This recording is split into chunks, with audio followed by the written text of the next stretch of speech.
Hello and welcome to my channel, or welcome back, loyal viewers. I'm Carrie, the nosy housefrau, and I am feeling like 10 miles of bad road. I'm very rusty at this, but I was contacted by tens of twelves of you, really, throngs, who demanded that I chime in on the current drama, so I took time out of my busy schedule as an over 50 undergrad, and I am going to chime in.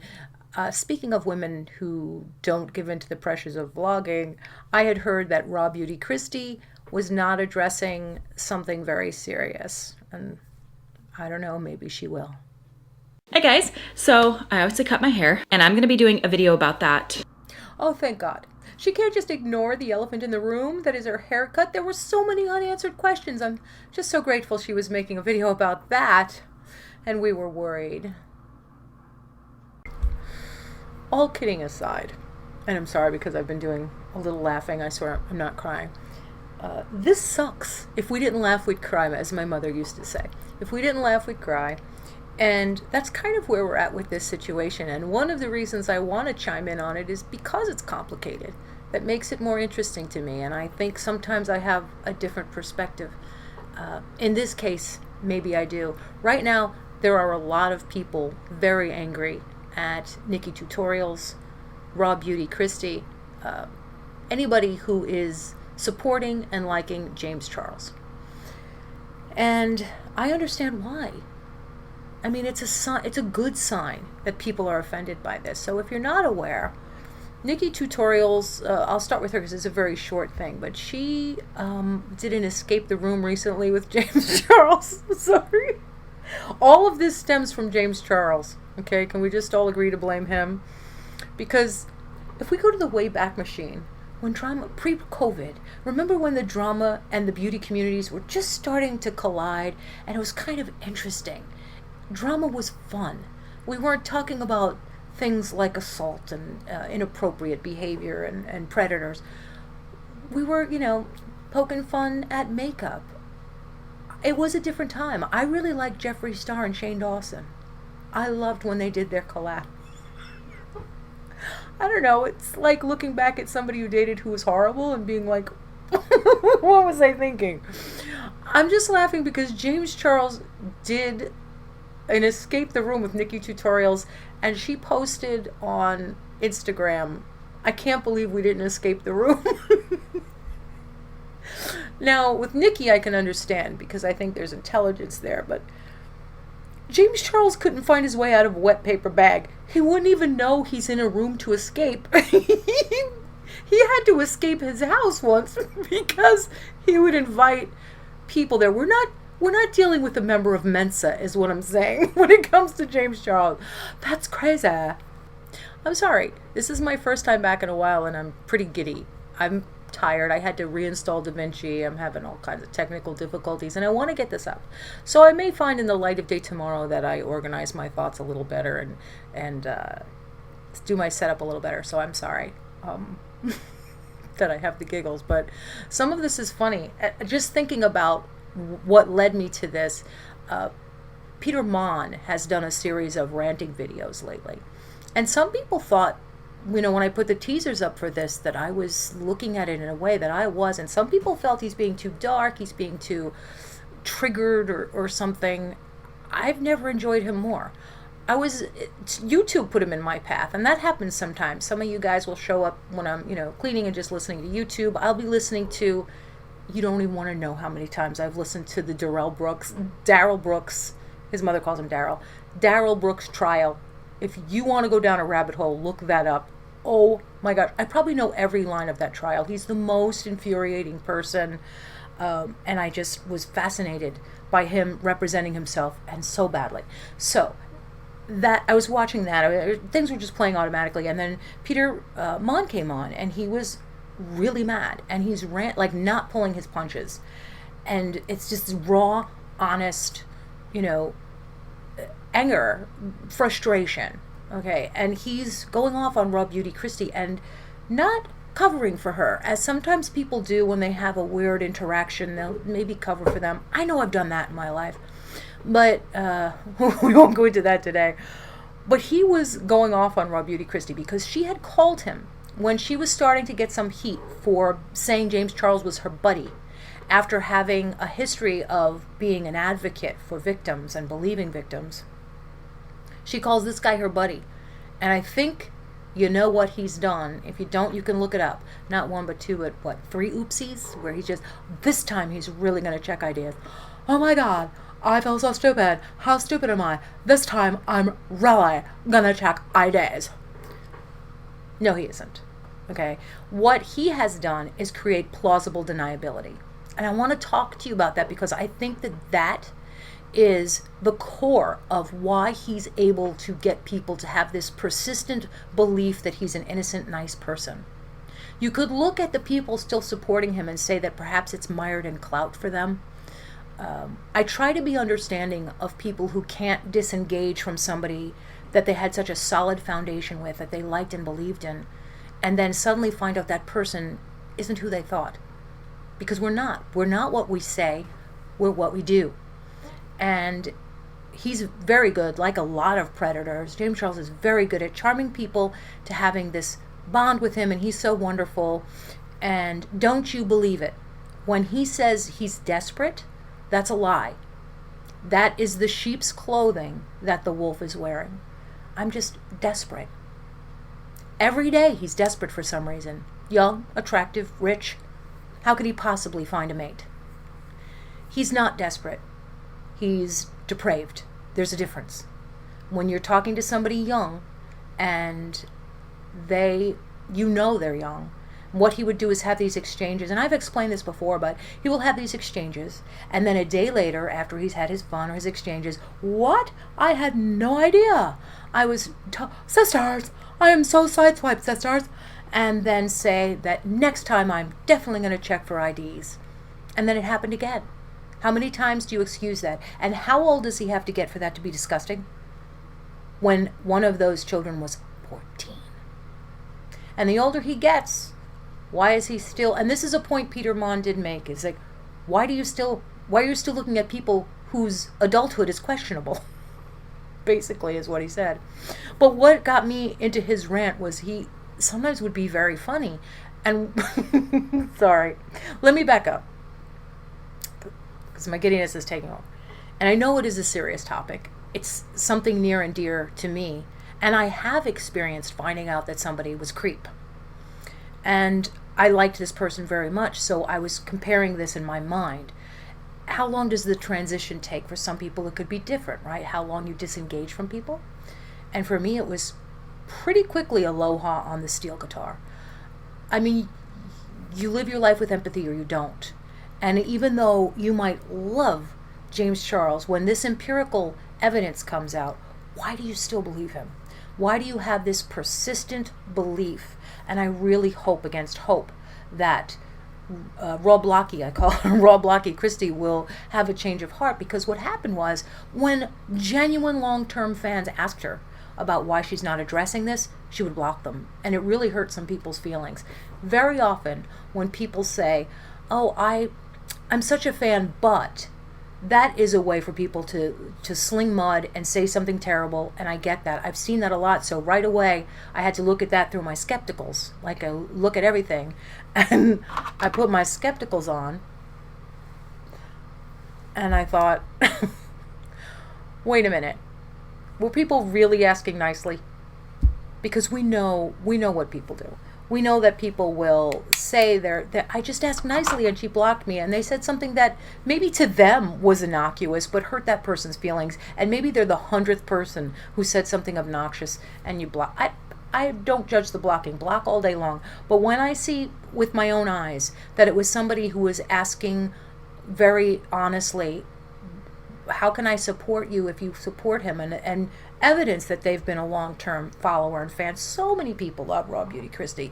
I cried when she did her video about getting pregnant after 15 years of trying. I mean, I cried. I showed my whole family. I was like, I just like her. She's so genuine. It's the kind of person you never thought would be on the hot seat.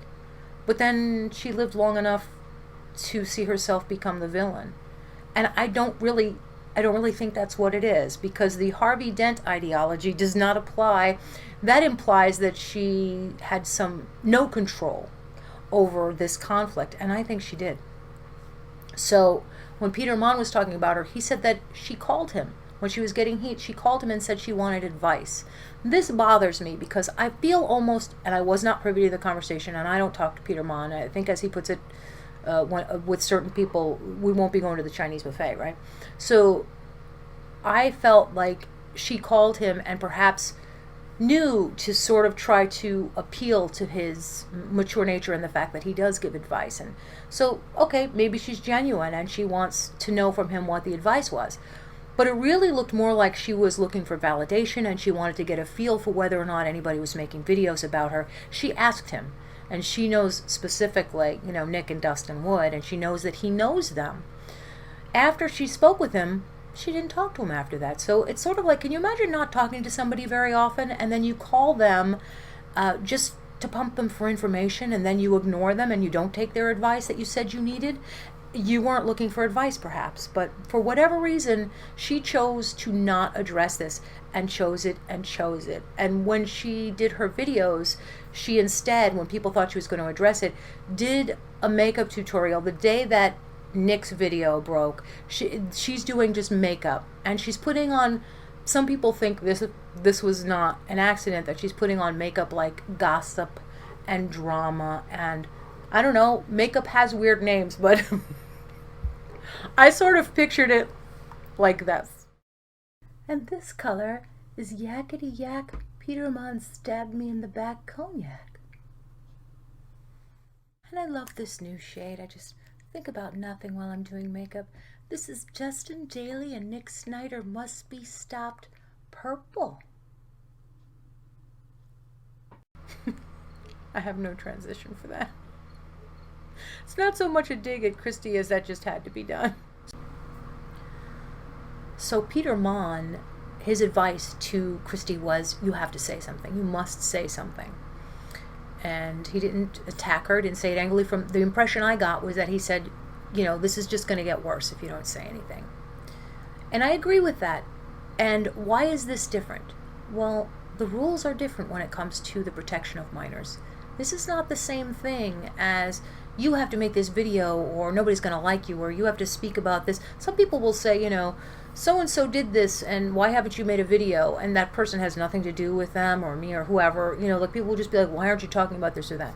Well, you should talk about what you want to talk about on your channel. But when you say someone is your buddy and they turn out to be a predator, you have to address that. You do have an obligation to your viewers to say how you feel, or at least say that you're not going to say for now, that you need to deliberate.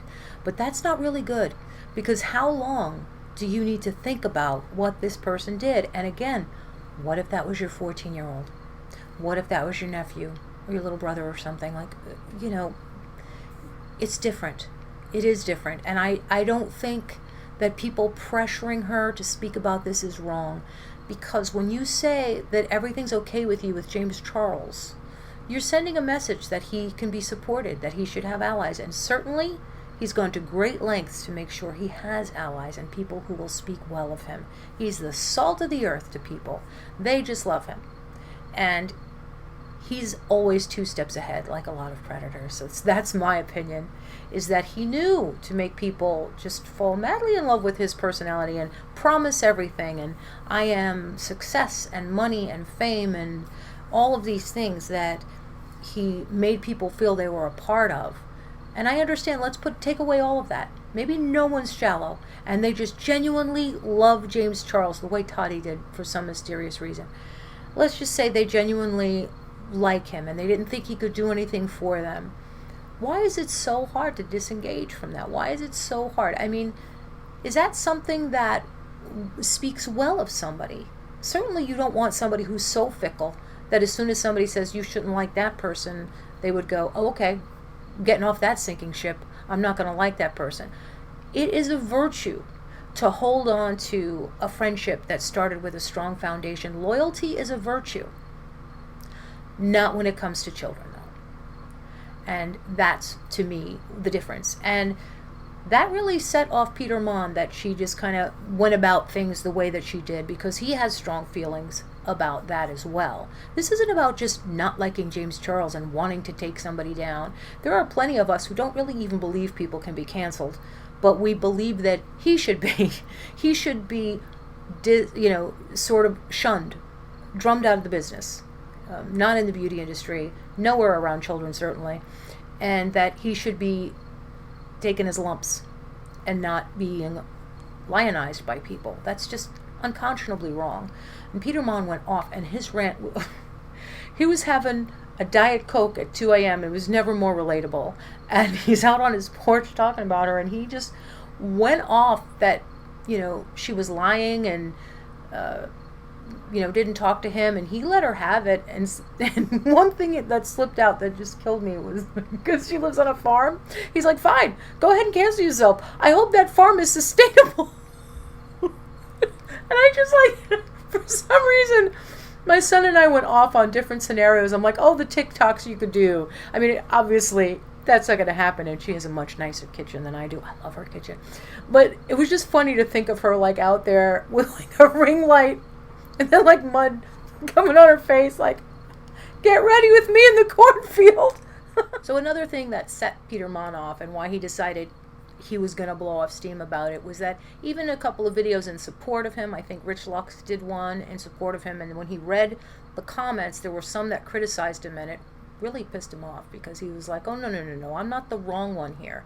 And sometimes you just get fed up with injustice. So even though I've long said no one can drag you out of your lane without your consent, that doesn't mean we're perfect people who never drift when the stars align and people piss us off on the wrong day. And back to a loving place.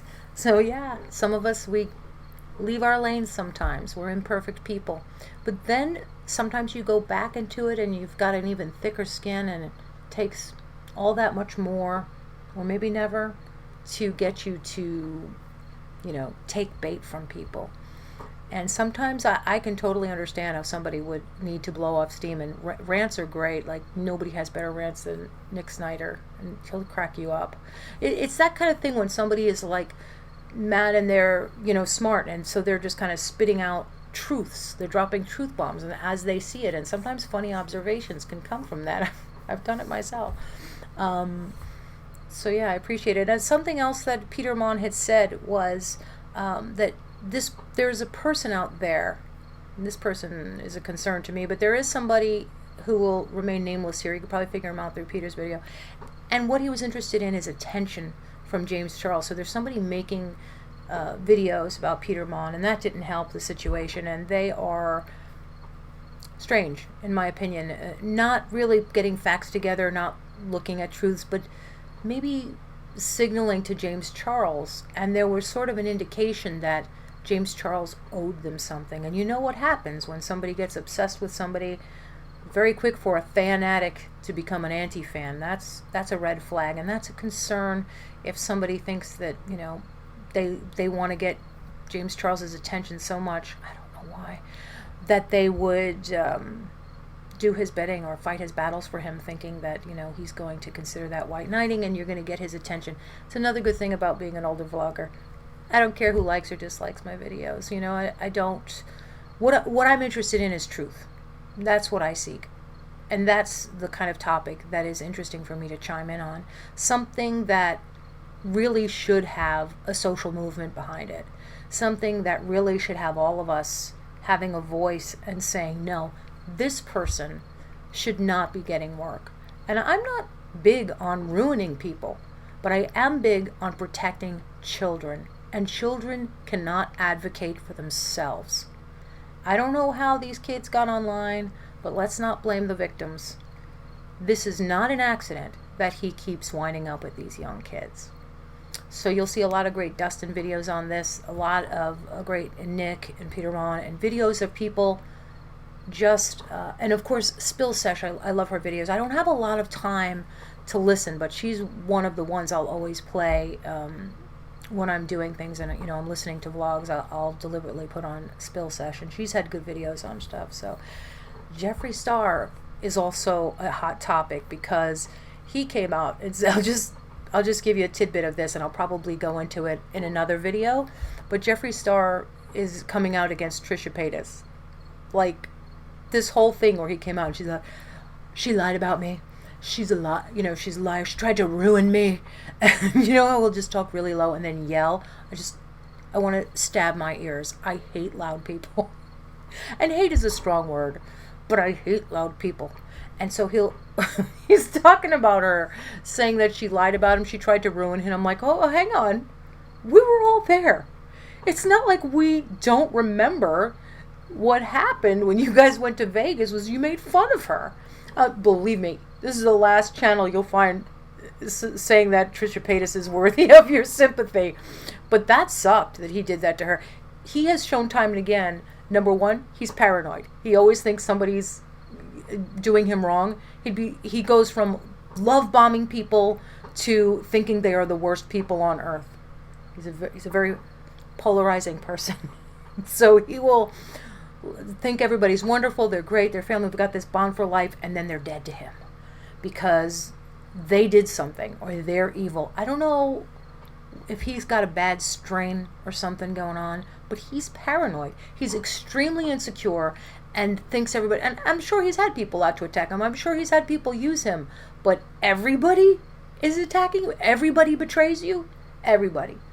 Every single person you've ever known, even the love of your life, they've all betrayed you. You got to, at some point, recognize that you have a problem.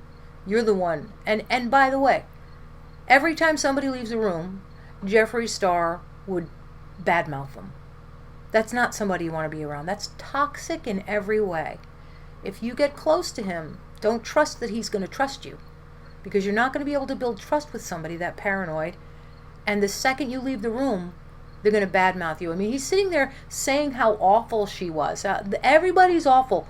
Dude, we saw you kick someone in the face. So you're not credible. So much for not talking about him. So if you've listened this far, I so appreciate you. Let me know what you think down in the comments below. Should Christy be given more time, more understanding, and a chance to change gears a little bit better and disengage from her loyalty to James Charles, who is, in my opinion, a criminal? Do you think she's had enough time? I personally think she has, but I'm willing to wait and listen. I'm open to hearing her side of it and seeing why it took her so long as a mother, as an advocate, somebody who claims to be, protecting of victims. Why is she still friends with James Charles? Until next time, House for out.